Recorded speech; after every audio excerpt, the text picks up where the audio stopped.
할렐루야. 우리 함께 사도신경으로 신앙 고백 드리며 주님 앞으로 나아갑니다. 전능하사 천지를 만드신 하나님 아버지를 내가 믿사오며 그 외아들 우리 주 예수 그리스도를 믿사오니 이는 성령으로 잉태하사 동정녀 마리아에게 나시고 본디오 빌라도에게 고난을 받으사 십자가에 못 박혀 죽으시고 장사한 지 사흘 만에 죽은 자 가운데서 다시 살아나시며 하늘에 오르사 전능하신 하나님 우편에 앉아 계시다가 죄리로서 산 자와 죽은 자를 심판하러 오시리라. 성령을 믿사오며 거룩한 공회와 성도가 서로 교통하는 것과 죄를 사하여 주시는 것과 몸이 다시 산 것과 영원히 산 것을 믿사옵나이다. 아멘. 찬송가 215장 함께 찬양합니다. 215장 내 죄 속해 주신 주께 함께 찬양하시겠습니다.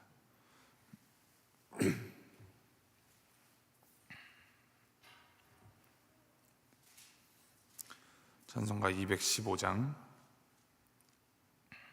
함께 찬양하시겠습니다. 내 죄 속해 주신 주께 힘과 정성 다하니 나의 온갖 언행 심사 주를 위한 것일세. 내게 있는 모든 것을 주를 위해 바치리. 내게 있는 모든 것을 주를 위해 바치리. 나의 손과 발을 들여 주의 명령 행하고 오직 주만 바라보며 주만 찬양하겠네. 항상 주를 찬송하며 이 몸 바치오리다.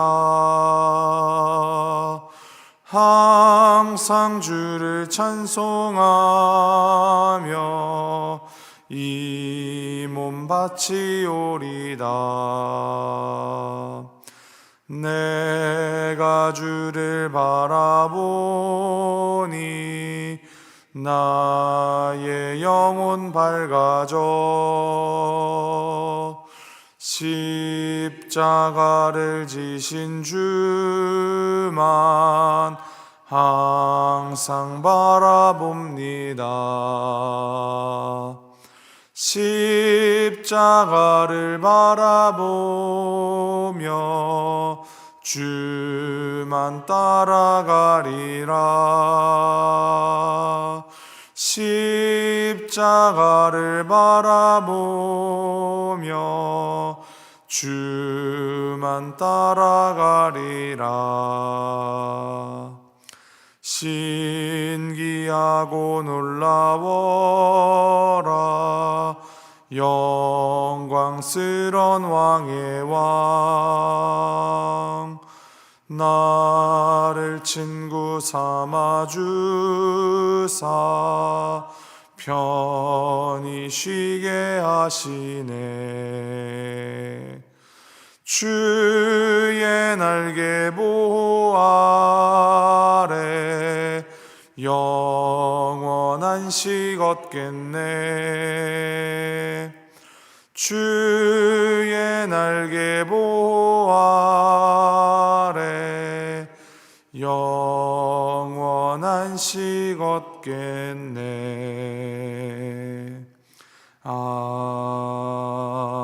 아멘. 함께 오늘 볼 하나님의 말씀 느헤미야 7장 61절부터 73절까지 말씀입니다.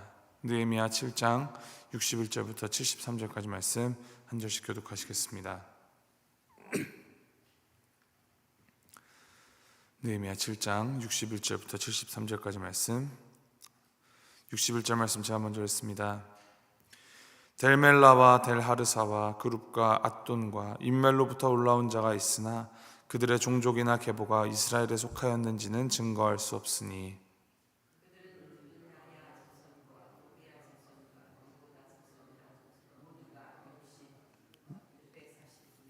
제사장 중에는 호바야 자손과 학고스 자손과 바르실레 자손이니 바르실레는 길르앗 사람 바르실레의 딸 중에 하나로 아내를 삼고 바르실레의 이름으로 불린 자라.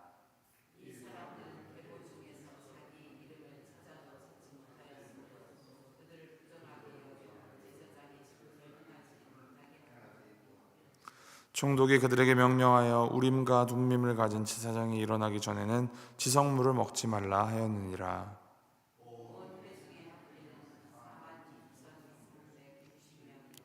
그 외에 노비가 7,337명이요 그들에게 노래하는 남녀가 245명이 있었고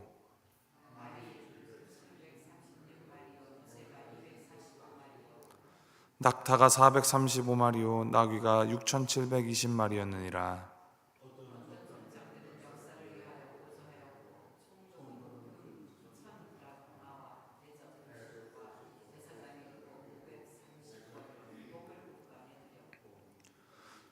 또 어떤 족장들은 금 2만 드라크마와 은 2,200마네를 역사 곳간에 드렸고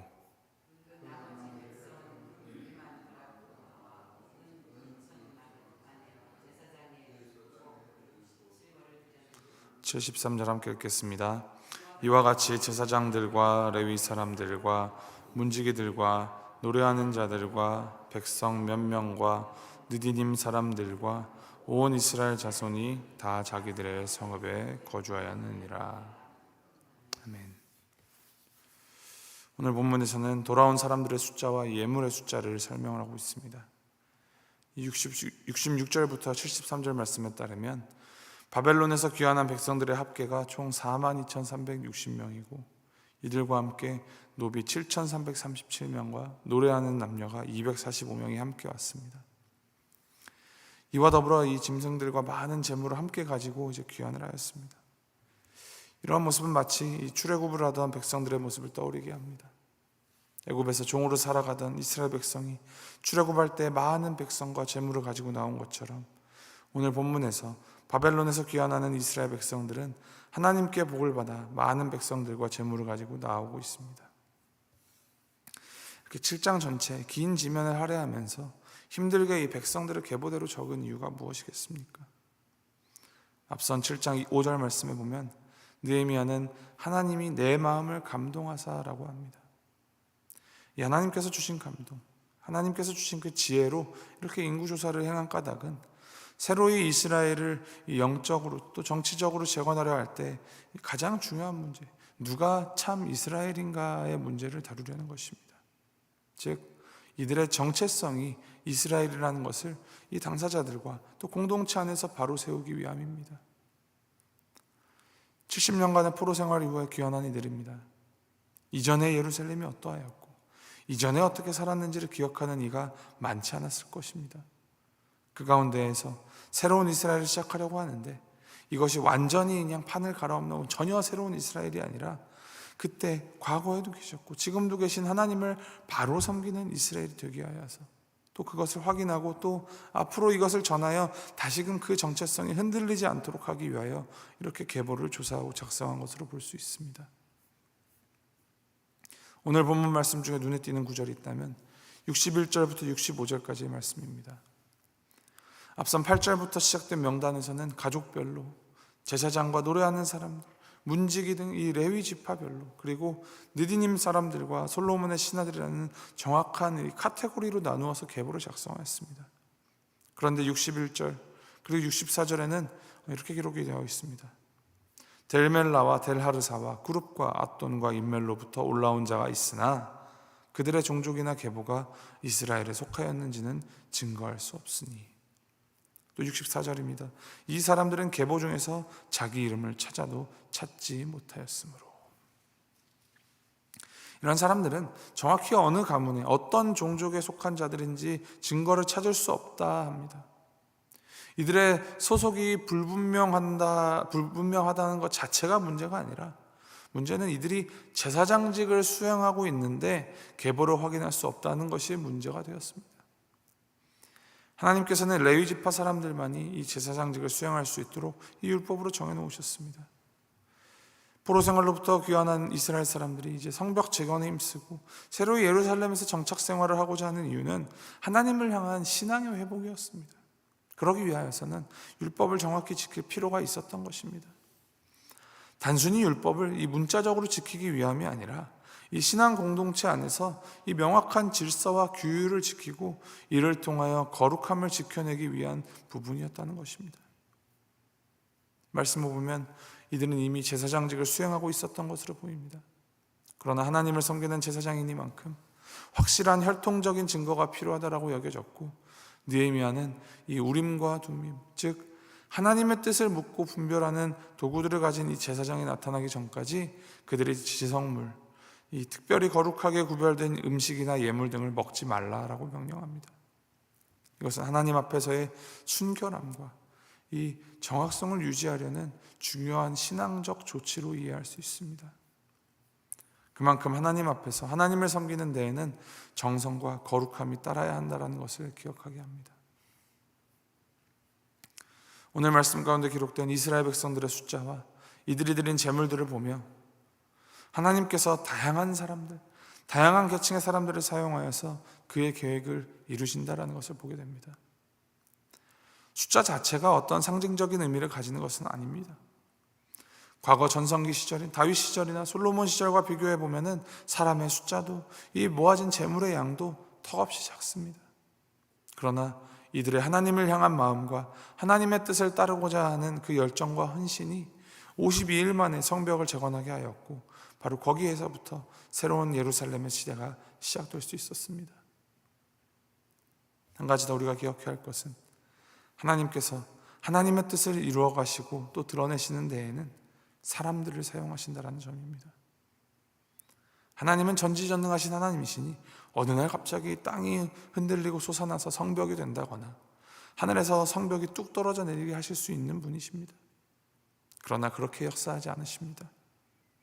이 느헤미야라는 한 사람에게 마음의 감동을 주심으로 시작하여서 이 자리 잡은 터전을 떠나서 예루살렘으로 돌아와 수많은 방해와 어려움 가운데에서도 한 손에는 병기를 들고 다른 한 손으로 성벽을 쌓는 이 사람들을 통하여서 역사를 이루셨습니다. 그들뿐만이 아니라 다양한 모양으로 자신이 가지고 있는 재물을 기꺼이 내어놓음으로 이 공동체가 유지될 수 있게끔 인도하셨습니다. 하나님께서는 하나님을 따르는 사람들을 통하여 하나님의 역사를 이루어 가십니다. 이것을 떠올릴 때 오늘을 살아가는 우리 역시 우리 자신이 하나님의 뜻을 이루는 도구가 되어야 한다는 것을 기억해야 합니다. 하나님께서는 하나님의 뜻을 위하여 가진 것을 내어놓고 헌신하는 자를 기쁘게 받으시고 또 선하게 사용하십니다. 하나님의 백성으로서의 정체성을 가지고 우리가 이 하나님 안에서 한 몸이고 한 공동체임을 알며 이 공동체를 위하여 헌신할 때 예배가 회복되고 공동체가 회복됩니다. 오늘 말씀 우리에게로 비추어서 우리가 하나님의 이 거룩한 계보에 당당히 이름을 남기는 자들이 되어야겠습니다. 그냥 내가 이 계보에 이름 적어주세요 하고 때를 써서 혹은 내가 열심히 노력해서 그 계보에 이름이 들어가는 것이 아닙니다. 기본적으로는 내가 하나님의 백성으로서의 정체성을 확실하게 가지고 있는가, 내가 하나님의 뜻을 따르고자 하며 내가 하나님을 하나님으로 믿는 섬기는 그 믿음이 있는가, 그것으로 우리의 정체성이 결정되는 것입니다. 그리고 그 우리의 정체성은 우리가 어떻게 살아가느냐로 보여집니다. 하나님의 백성, 하나님의 자녀, 예수 그리스도의 제자로서의 정체성이 바로 서 있다면 하나님의 뜻을 위하여 우리는 헌신할 수 있어야 합니다. 종교적인 행위나 종교적인 열심을 내는 것이 아닙니다. 헌신은 내가 무엇을 더하는 그런 더하기로 나타나는 게 아니라 내가 나의 것을 포기할 줄 아는 빼기로 더 드러납니다. 나의 기준, 나의 소유 내려놓고 그것을 하나님께 맡길 줄 아는 자가 헌신하는 자입니다. 우리 모두는 예수 그리스도 안에서 구원받은 하나님의 백성입니다. 하나님의 백성으로 우리는 세상과는 다른 가치관을 가지고 살아가야 합니다. 더 커다란 이 하나님의 나라를 바라보고 그 하나님 나라를 위하여 나의 것을 내려놓고 헌신할 줄 아는 그런 삶을 살아야 합니다. 이를 기억하시면서 오늘 하루 내가 하나님의 백성임을 우리의 삶으로 보이고 주님께 헌신함으로 이 오늘 내 삶의 자리 가운데에서 하나님 나라를 세워나가는 오늘 하루의 삶 살아가시기를 주님의 이름으로 소망하고 축복합니다. 함께 기도하시겠습니다.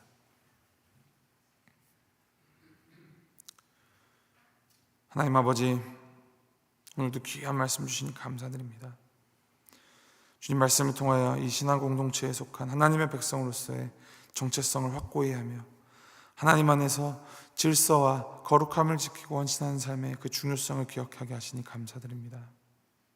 하나님, 우리의 생각과 우리의 판단에 따라 하나님보다 앞서거나 하나님의 뜻과 다른 길로 나아가지 않게 하여 주시고 오직 주님께서 원하시는 바가 무엇인지를 해야 하여서 주님의 뜻대로 순종하며 살아가는 우리가 되게 하여 주시옵소서. 우리가 그리스도인으로서의 정체성을 잊지 않게 하시고 부름받은 그 은혜를 기억하며 그 은혜에 따라 우리의 것을 내려놓고 포기하며 헌신하는 삶 살게 하여 주시옵소서. 그렇게 헌신한 삶 가운데 나를 채우는 기쁨보다도 나를 포기함으로 세워지는 그 하나님 나라의 기쁨에 동참하도록 주여 인도하여 주시옵소서. 오늘도 우리를 보내신 그 자리에서 충성하며 순종하며 하나님의 뜻을 따라가는 자들이 되게 하여 주시옵소서. 감사드리며 예수님의 이름으로 기도합니다. 아멘. 하늘에 계신 우리 아버지여, 이름이 거룩히 여김을 받으시오며 나라의 마옵시며 뜻이 하늘에서 이룬 것 같이 땅에서도 이루어지이다. 오늘날 우리에게 일용할 양식을 주옵시고 우리가 우리에게 죄 지은 자를 사하여 준 것 같이 우리의 죄를 사하여 주옵시고 우리를 시험에 들게 하지 마옵시고 다만 악에서 구하옵소서. 대개 나라와 권세와 영광이 아버지께 영원히 있사옵나이다.